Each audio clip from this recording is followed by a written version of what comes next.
we can make this look a whole lot better than it does.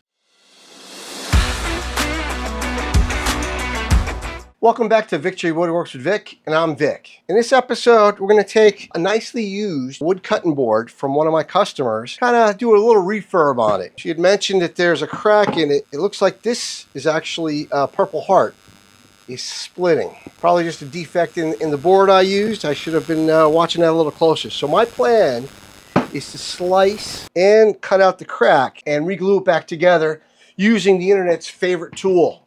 Yes, the domino. And then I'm also going to refinish the top just to make it nice and smooth and bring back the luster of what it was when I first created this thing.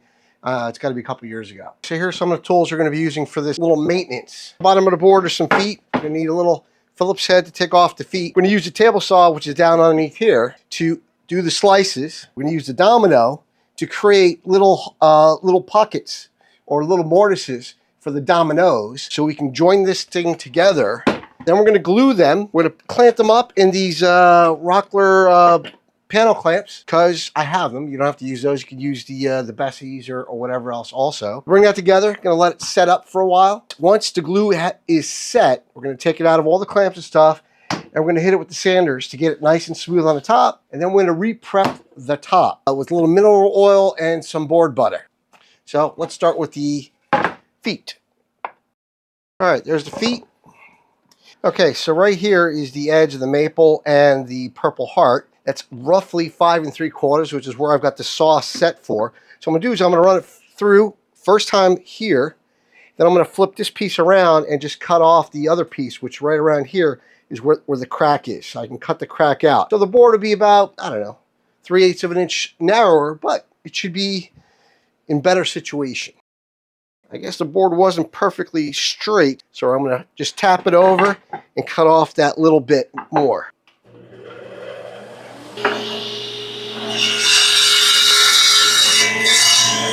So you can see the crack right there. You know what? Crack goes right to there. So let's take off just another little sliver.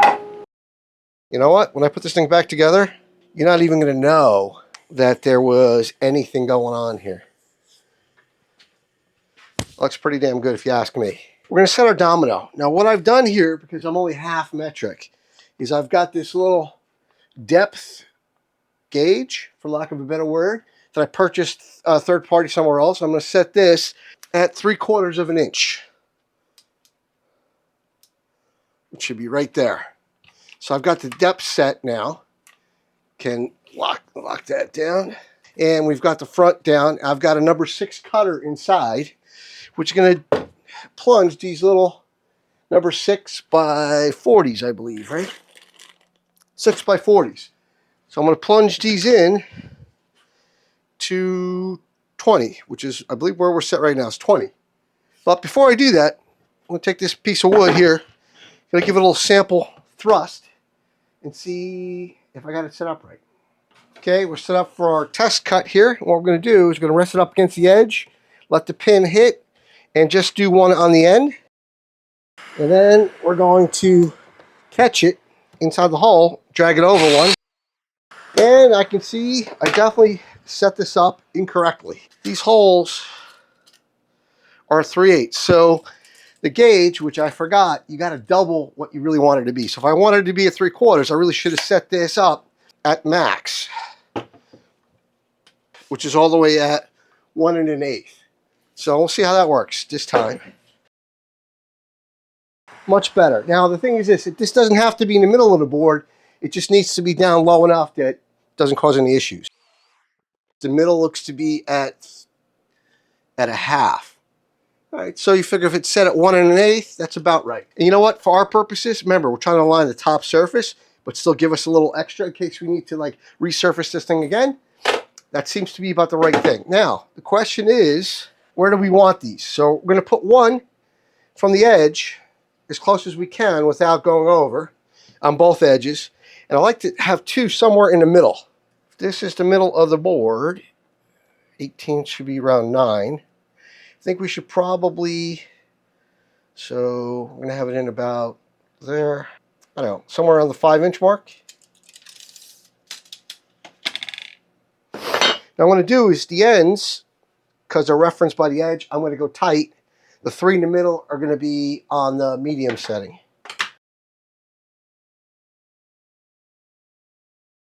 Got that done.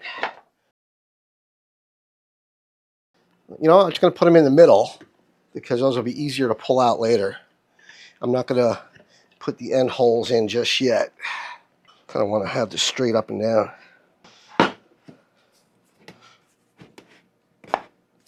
Make sure we don't pinch ourselves in any way. And then alignment this way. We need a clamp to pull that up and down.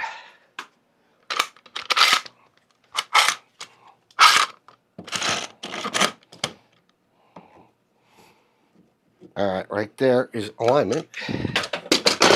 You know what? We've got a perfectly flush top. What we're going to do is we're still going to sand it anyway, but you know what? At least you know we're in alignment. So now what we can do is we can focus on our glue up. What's nice about doing glue up with dominoes is once we assemble it, it's fairly rigid, for lack of a better word. So we can do the glue up, put in all the dominoes, assemble it, or pre-assemble it, and then we can wrestle with the clamps. So let's just do that. I'm using Type Bond 3 here, which is what I used originally on this board. And it's basically a waterproof glue. Now, we're not overly worried about squeeze out because we are going to be sanding this again. But we, at the same time, don't want to make a massive mess. Here we go. We've got to make sure our orientation is right. Yep, it's the bottom.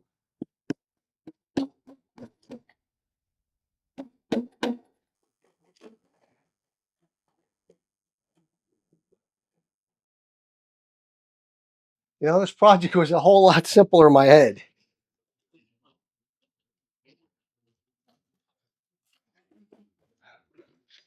And now let's start with the clamps.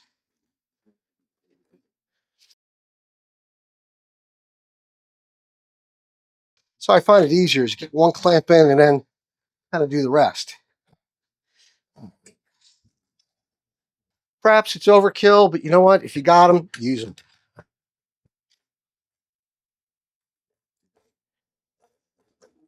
We're going to hit it with these clamps on the edge.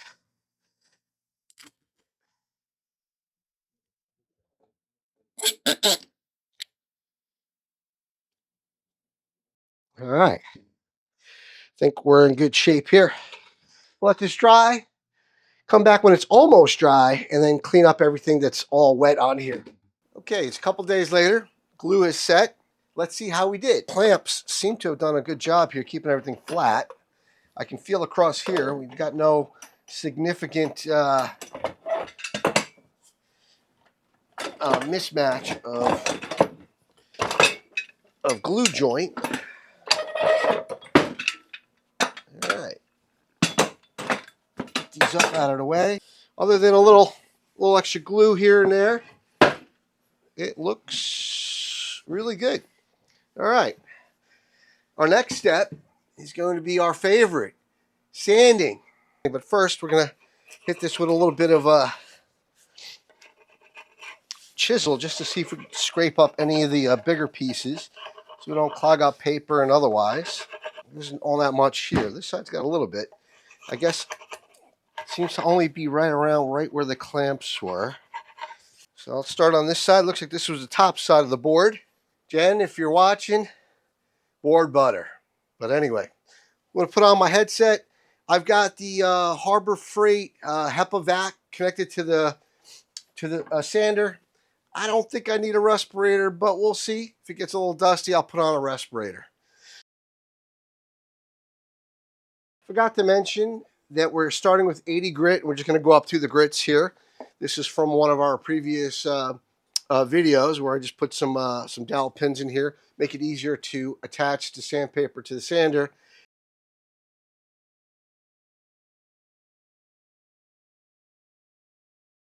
I've sanded this 80, 120, and 180. So I'm going to do a first pop of the grain again. I'm not sure if it will because this has been used for quite some time. But either way, I'm going to clean it up a little bit, flip it over, get that wet too. And then if it does raise, we're going to do 180 again. Then we're going to do 220. And then we're going to give it the lube job. So let's see how that goes.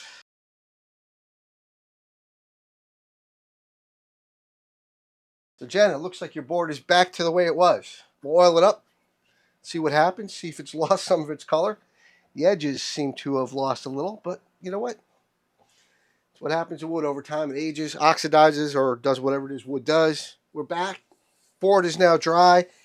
Not much, if any, pop from the water. It's probably because it's been used before and it just doesn't have any. So we're going to go back to 180, 220, and then we're going to lube it up.